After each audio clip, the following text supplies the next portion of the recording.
What's going on, YouTube? And welcome back to Goal Line Hockey. It's your boy, Kevin Forte.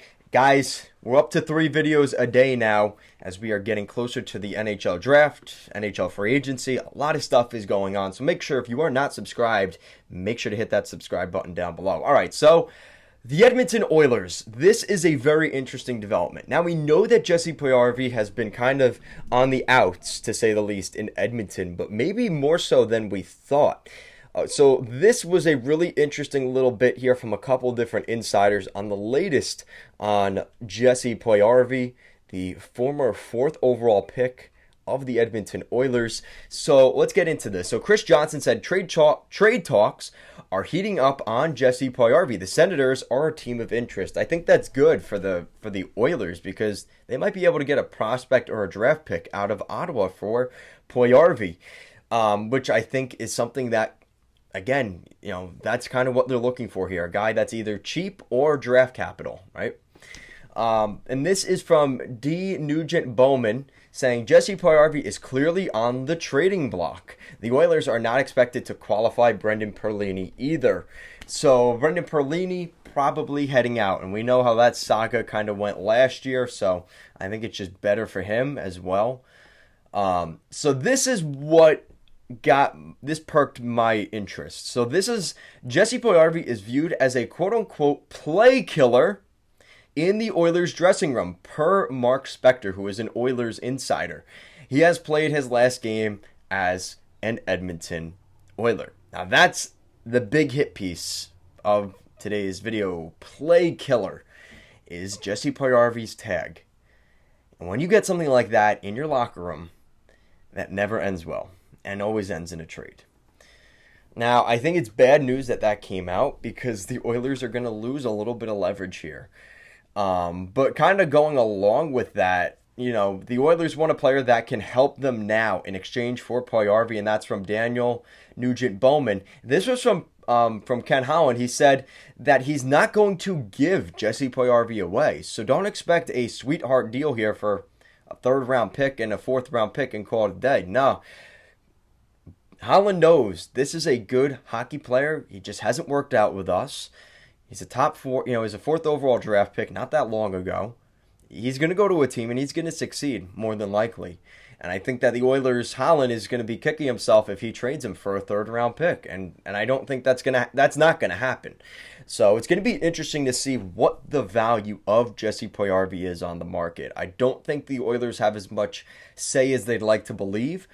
But for a team like Ottawa, Buffalo, Anaheim, I think those are teams that are going to be interested because he's a guy that's young enough and still has the potential to get to that ceiling that everyone hoped for.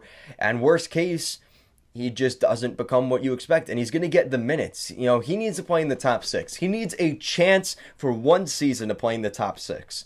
That's it. He gets one shot here, and I think that's kind of what you're looking at. He's not overly young. He is 24 years old. It's not like he's 20 anymore. This is a kid that's been around and has just not really gotten where he needs to go. And we know that in Edmonton last year, 2 years ago, there's been a lot of hostility between him and the Oilers organization, and I think that's kind of bled over to his on-ice play. So give him a fresh start, put on a new jersey, and let's see what Puljujarvi can do. And I think that's the best thing for the Oilers and, of course, for Puljujarvi as a player.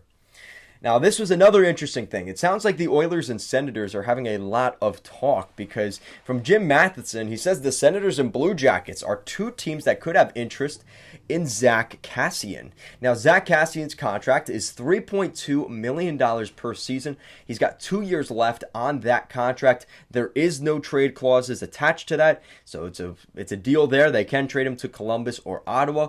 And again, you're looking at this sentiment here. Listen, this is a guy that is tough to play against, and for some of the young kids and on Columbus and Ottawa, he could kind of protect them as well as kind of give them a format of what it takes in the National Hockey League to become a really good professional hockey player.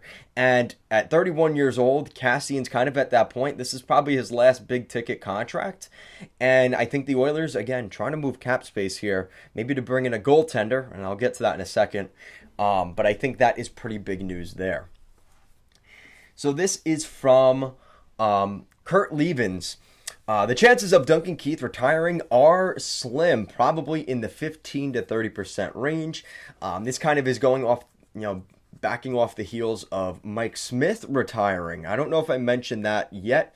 Mike Smith, the goaltender, has officially retired from the National Hockey League. His contract will be placed on long-term injured reserve for the Oilers next season, and that's kind of it for that. So the Mike Smith era is officially over, and I think it's a shame how it ended, especially, he did not have a great end to his career in Edmonton, and it is a shame. I really liked him in Arizona, and obviously I wish him the best in retirement. I know he's got kids and stuff, so best of luck to him in his future endeavors. But we don't know yet what's going to happen to Duncan Keith. I think he's going to return. Truthfully, I think Keith is coming back, and he's 38 years old, play one more season, and then call it a day.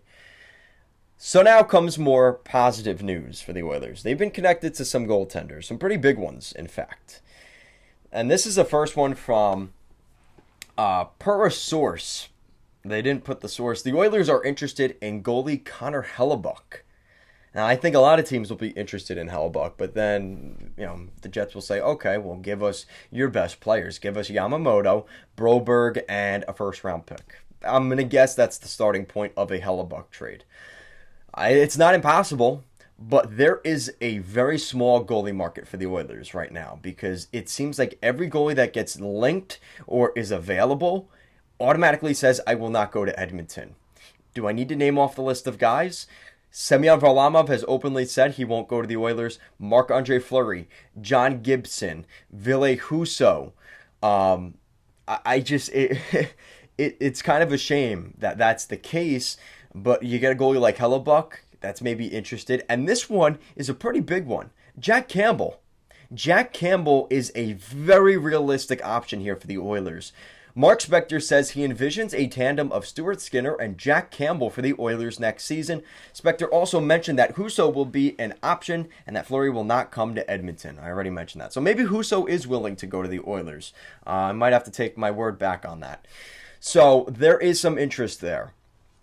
I think Jack Campbell and Stuart Skinner, if that's the goalie tandem, I would say that's an upgrade for the Oilers. Definitely over Smith and Koskinen. And I think that was one of the worst goalie tandems in the league last year, and their defense wasn't very good either. So you give me competent goalie tandem and maybe some changes to the blue line, I think the Oilers look pretty good next year.